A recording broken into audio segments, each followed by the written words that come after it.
വിശുദ്ധ റമദാൻ കഴിഞ്ഞ് മദ്രസകളെല്ലാം തുറക്കുന്ന ഒരു സമയമാണ് ഇപ്പോൾ. നമ്മുടെ മക്കളെ മദ്രസ പഠനത്തിൽ നിന്ന് ഒരിക്കലും നാം പിന്തിരിപ്പിക്കരുത്.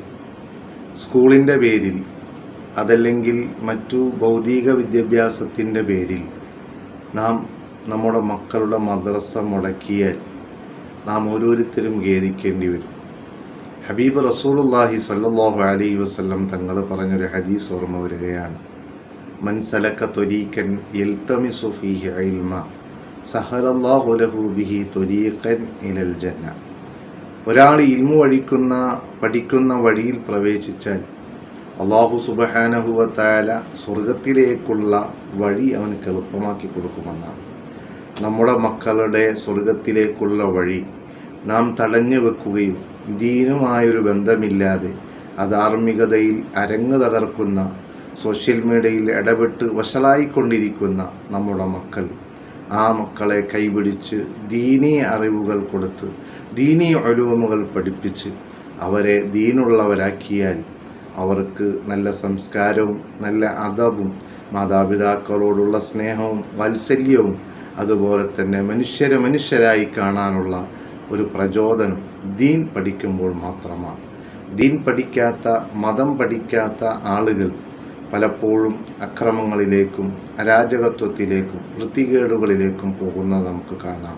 പരിശുദ്ധമായ ദീനിൻ്റെ അറിവുകൾ അതുകൊണ്ട് ഈ സമയങ്ങളിൽ നാം പരമാവധി പഠിപ്പിക്കുക. ഒരു കുട്ടിയെ ഒരു 10ാം ക്ലാസ് വരെയെങ്കിലും മദ്രസയിൽ പഠിപ്പിക്കുക.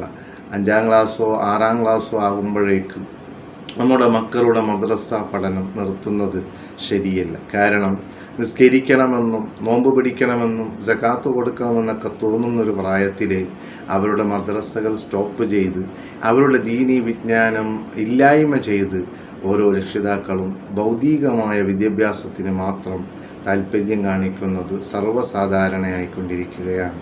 നമുക്കറിയാം, ഈ സമയത്ത് ദീൻ, പ്രത്യേകിച്ച് മലീനസമായ കാലത്ത് ദീൻ മുറുകെ പിടിച്ചുള്ള ജീവിതം, നമ്മുടെ ദീൻ എത്രയുണ്ടോ അത്രയും നമുക്ക് നമ്മുടെ മക്കളെ ദീനീപരമായിട്ട് വളർത്താൻ സാധിക്കുകയുള്ളൂ.